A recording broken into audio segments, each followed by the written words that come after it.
कई सिपाही चूंकि पहले से ही तैयार होते हैं तो उनका भरपूर दफा करते हैं। आरियस भी भागता हुआ आ रहा होता है और वो देखता है कि शामिल, गेंचे साहब और तुरान उसके तमाम सिपाहियों को एक एक करके गाजर मूली की तरह काट रहे होते हैं और सबको जहन्नम वासिल कर रहे होते हैं। ये देखकर आरियस परेशान हो जाता है। तमाम काई सिपाही बहुत जल्द आरियस के तमाम सिपाहियों का सफाया कर देते हैं और फिर तुरान भागता हुआ आरियस की जानब आता है तो आरियस पीछे की जानब भागता है तो सामने से उस्मान साहब आ जाते हैं और कहते हैं, तुम कहाँ भाग रहे हो? हैं? आरियस अपने सामने उस्मान साहब को देखकर और अपने आप को गिरा हुआ देखकर हक्का बक्का रह जाता है और फिर उस्मान साहब अपनी तलवार निकालते हैं और आरियस पर हमलावर हो जाते हैं और उसे जख्मी कर देते हैं। आरियस अपने घुटनों के बल आ जाता है और फिर उस्मान साहब से कहता है, तुम्हें कैसे पता चला कि हम यहाँ थे? उस्मान कहता है, बुज़दिल कुत्ते, तुम अपना चेहरा दिखाने से डरते हो लेकिन तुम मेरे गजब से नहीं डरते हैं। इधर आओ, चलो देखते हैं कि इस मास्क के पीछे कौन है। और फिर उस्मान साहब जैसे ही मास्क उतारते हैं तो अपने सामने आरियस यानी इब्राहिम फकीह को देखते हैं, जिसे देखकर उस्मान साहब और बाकी तमाम सिपाही हैरान और परेशान हो जाते हैं। उस्मान कहता है, तुम फकीह के भेष में मेरे कबीले में आ गए, तुम मेरी मेज पर बैठे, तुम मेरे मेहमान बन गए। जिस पर आरियस कहता है, तुम मुझे कैसे पकड़ सकते हो, कैसे? इस पर उस्मान साहब एक जोरदार थप्पड़ मारते हैं और फिर उसका गिरबान पकड़कर कहते हैं, तुम फकीह के भेष में शैतान हो लेकिन मैं एक इंसान के भेष में भेड़िया हूँ। तुम अब मेरे पंजों में हो। और फिर फ्लैशबैक सीन दिखाया जाता है जब उस्मान साहब का सिपाही तैमूर के पैगाम का इंतजार कर रहा होता है तो उसके सामने एक तीर आकर गिरता है और वो तीर लेकर कबीले की जानब आता है और कबीले में बुरान वही तीर उस्मान साहब को लाकर देता है और कहता है, यह तैमूर की तरफ से है हुजूर। और उस्मान साहब उस तीर के साथ लगे पैगाम को निकालते हैं और पढ़ते हैं और फिर कहते हैं, आरियस और कमांडर रोमानोस सुरंगों पर कब्जा करके इन्हें तबाह कर देंगे। वो हथियारों के जराए पर कब्जा करना चाहते हैं और हमें एनागोल लेने से रोकना चाहते हैं। बेहतरीन, इन्हें आने दो, वो आए और हमारे गजब का सामना करें। और फिर आरियस उस्मान साहब से कहता है, तुम अंधेरों से हार जाओगे उस्मान। जिस पर उस्मान साहब कहते हैं, तुम बहुत से भेषों वाले शैतान हो, तुम मेरे कबीले में आ गए, तुमने मेरा खाना मेरी मेज पर खाया, तुमने हमें कुरान से धोखा देने की कोशिश की, तुमने गद्दारी की है, तो तुम इस सब कत्लों के पीछे थे हैं? और फिर एक जोरदार थप्पड़ मारते हैं और कहते हैं, इधर आओ, तुमने सगोत को हमसे छीनने की कोशिश की, मारी, उमर साहब, इवाज साहब को तुमने मारा है, क्या ऐसा है? तुमने शेख ऐदबाली साहब को भी कत्ल करने की कोशिश की। यह सुनकर आरियस हंसता है और कहता है, ऐदबाली, मैंने इसे भी मारा और जिंदा भी रहने दिया। अगर वो अब सांस ले रहा है तो ये भी मेरी बदौलत है।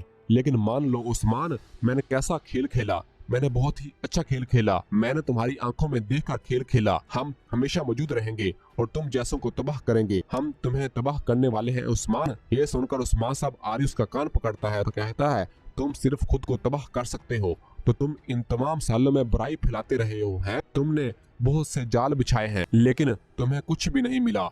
मैंने आज तक कई जालिमों को कत्ल किया है। अब मुझे गौर से देखो, ये वो आंखें होंगी जिन्हें तुम देखोगे, आखिरी आंखें। अब तुम्हारा वक्त आ गया है। और फिर उस्मान साहब अपनी तलवार आसमान की जानब लहराते हैं, जिसे देखकर आरियस के पसीने छूट रहे होते हैं और उसके रंग उड़ रहे होते हैं। और फिर उस्मान साहब एक ही वार से उसका सर कलम कर देते हैं और इस तरह उस्मान साहब के खतरनाक और छुपे हुए दुश्मन का खात्मा हो जाता है। और इसके बारकुन सेल्वे खतून को लेकर काई कबीले आता है और सब अपने घोड़ों से नीचे उतरते हैं और मलहून खतून के खेमे की जानब रवाना होते हैं। तो मलहून खतून और बाला खतून भी खेमे से बाहर निकलती हैं। मलहून जब सेल्वे खतून को देखती है तो भागती हुई उसके पास आती है और उसे गले मिलती है और कहती है, खुश आमदीद बहन, अल्लाह का शुक्र है कि तुम यहाँ महफूज पहुंची हो। और फिर बाला खतून भी खुश आमदीद करती है। सेल्वे कहती है, मैं नहीं जानती कि आपका हक कैसे अदा करूं, खास तौर पर उस्मान साहब, उन्होंने निकोला को कैसे रिहा किया। जिस पर बाला कहती है, जब आपकी जिंदगी और आपके लोगों की जिंदगियां दांव पर लगी हुई थीं, उस्मान साहब ने एक लम्हे के लिए भी नहीं सोचा सेल्वे खातून। और फिर बारकुन कहता है, जीते रहें, जब मैं कबीले आया तो मुझे डर था कि मैं खाली हाथ चला जाऊंगा, लेकिन उस्मान साहब अपना इंतकाम भूल गए, उन्होंने एनागोल किला छोड़ दिया और आपको बचाया सेल्वे। सेल्वे कहती है, मेरी जान उस्मान साहब की मकरूज है, वो जीते रहें। और फिर बारकुन पूछता है, उस्मान साहब कहाँ हैं? वो नजर नहीं आ रहे। इस पर बाला और मलहून खामोश रहती हैं। और फिर बारकुन जब देखता है कि तमाम सिपाही जंग के लिए तैयारियां कर रहे होते हैं और जंगी साजो सामान कबीले से ले जा रहे होते हैं, तो सेल्वे पूछती है, बहन, कबीले में किसकी तैयारी हो रही है?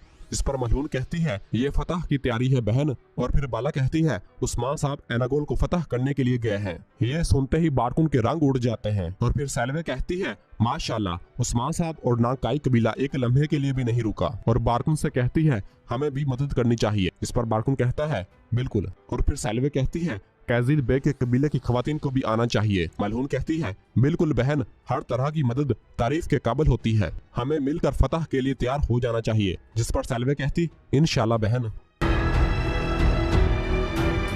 और फिर दूसरी जानब जंगल में खुफिया मकाम पर तमाम सिपाही छुपाए गए जंगी साजो सामान को निकाल रहे होते हैं। गुंदुज साहब भी वहाँ मौजूद होते हैं। गुंदुज एक सिपाही से पूछता है क्या चुबान पनार से भी हिस्से पहुँच आए हैं। जिस पर वो सिपाही बताता है पहुँच आए हैं हजूर। और फिर गुंदुज एक नक्शे के जरिए अपने सिपाहियों को बताता है जलानक, हाजिलार, यूनिसेची, बासपनार, येरजा 10 साल तक जो मंजिकें यहाँ छुपी रहीं, अब वक्त है बहादुरों। और फिर गुंदुज अपने तमाम सिपाहियों से मुखातब होकर कहता है मंजिकियों के हर हिस्से पर शोहदा का खून और पसीना गिरा है। इनकी खातिर हम मंजिकियों से एनागोल की दीवारों को तबाह करने जा रहे हैं इंशाल्लाह। हमारे बहादुरों को कफार ने शहीद किया। वो समझते हैं कि उन्होंने फतुहात को रोक दिया है और हमारा सामान तबाह कर दिया है, लेकिन वो अपने मकासद तक नहीं पहुँच सके। अल्हम्दुलिल्लाह फतह का आगाज हो चुका है, हमला शुरू हो गया है।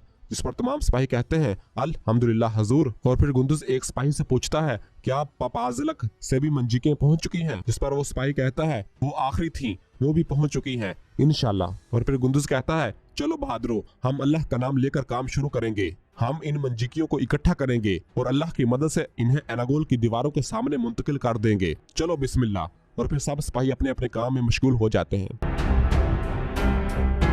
और उधर उस्मान साहब और उनके तमाम सिपाही भी आरियुस का कटा हुआ सर लेकर गुंदुज साहब की जानब आ रहे होते हैं।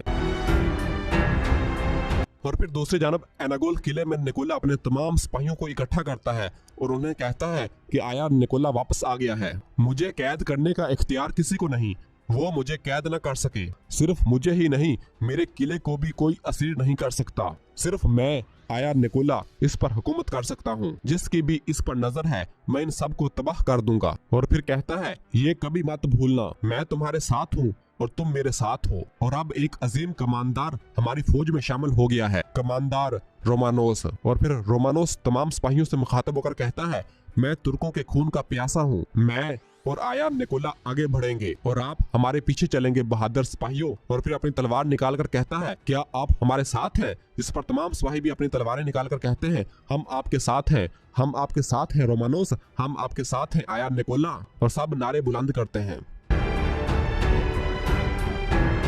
और फिर दूसरी जानब इसहाक आरियुस के सिपाही जो कि अब हुलाफरा को लेने जाएंगे उनसे कहता है जब तुम कबीले के पास जाओ तो गलती मत करना, तुम जानते हो कि क्या करना है। जिस पर एक सिपाही कहता है कोई शक नहीं अफंदी। जिस पर इसहाक कहता अगर कुछ गलत हो जाए तो मुझे तलाश करना, अब जाओ। जिस पर तमाम सिपाही हुलाफरा को लेने के लिए काई कबीले की जानब रवाना हो जाते हैं। और फिर इधर कबीले में तमाम खवातीन जंग की तैयारियां कर रही होती हैं। तो बाला खतून आइगुल से कहती है काश मेरी अम्मा यहाँ खवातीन को देखती जो बहुत मेहनत कर रही हैं, वो बहुत फख्र करती। ऐसा ही है ना आइगुल। जिस पर आइगुल कहती है हमारी रहनुमाई करने वाला कोई नहीं है और सबसे बढ़कर ये मुझे तकलीफ देता है कि मैं इन्हें आखिरी बार नहीं देख सकी। जिस पर बाला कहती है ऐसा ना कहो आइगुल, अल्लाह का शुक्र है वो सुकून से मर गई, वो बगैर किसी अफसोस के फोत हुई। अब हम दुआ करेंगे। और फिर सैलवे खतून बाला खतून और आइगुल के पास आती है और कहती है सैलजन माँ वो हम सब की अम्मा थी, इनके बगैर जीना मुश्किल है, अल्लाह इनको जन्नत में जगह दे। जिस पर बाला कहती आमीन। और फिर आइगुल कहती है शुक्रिया सैलवे खातून। और फिर बाला तमाम खवातीन से मुखातब होकर कहती है खवातीन अपने आप को ज्यादा मत थकाओ, इसे आहिस्ता आहिस्ता करें और काम का इश्तराक करें। मैं जानती हूँ कि आप सब रोजे से हैं। और फिर आयशा कहती है जब तक हमें एनागुल नहीं मिल जाता हम इंशाल्लाह रुके बगैर काम करेंगी। आइगुल कहती है वो खवातीन जिनकी रहनुमाई सैलजन अम्मा ने की, आप हमारी फिक्र न करें अम्मा, हम कबीले और आपके बच्चों के लिए काम कर रहे हैं। और फिर अलाउद्दीन और उरहान भी वहाँ पर आते हैं।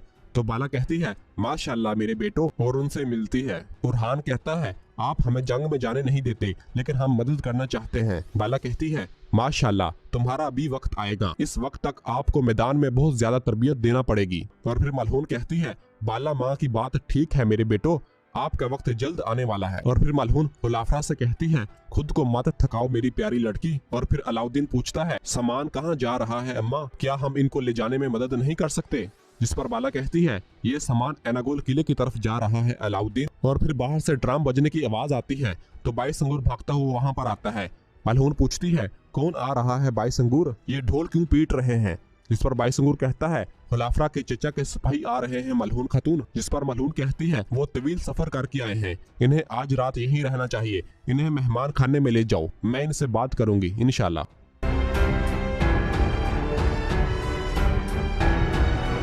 और फिर दूसरी जानब एनागोल किले में निकोला रोमानोस से कहता है उस्मान के पास अब कुछ नहीं है, मैंने इसकी बुनियाद को तबाह कर दिया है, मैंने वो तमाम सामान ले लिया जो वो बरसों से बना रहा था। सबसे अहम काने उस्ताद आरियस बासलाहियत थे, कानों के बगैर उस्मान के पास कुछ नहीं है। जिस पर रोमानोस कहता है ये अब भी एक बहुत बड़ा खतरा है, लेकिन मुझे आरियस को मुबारकबाद देनी चाहिए, वो हमेशा अगले कदम के बारे में सोचता है। जिस पर निकोला कहता है इसलिए हम इसे उस्ताद आरियस कहते हैं। रोमानोस तुम्हें इसे उस्ताद आरियस कहना चाहिए, ये बहुत अच्छा होगा। इसकी खामोशी के मुताबिक इसके पास शायद अब काने भी हैं, ये मुमकिन नहीं है। तुम्हें लगता है कि उन्होंने हमारे किले के साथ एक जगह बनाई है और वो हम पर हमला करने के लिए मंजीक का इस्तेमाल करेंगे। जिस पर रोमानोस गुस्से से कहता है हमने उनका सिर्फ एक हमला रोका है और मैं इसके बारे में बात करते हुए बहुत थक गया हूँ। जब आरियस आएगा तो मैं एक बड़ी फौज खड़ी करूंगा और मैं यहाँ दीवारों के पीछे रहने नहीं आया, मैं यहाँ खून बहाने आया हूँ।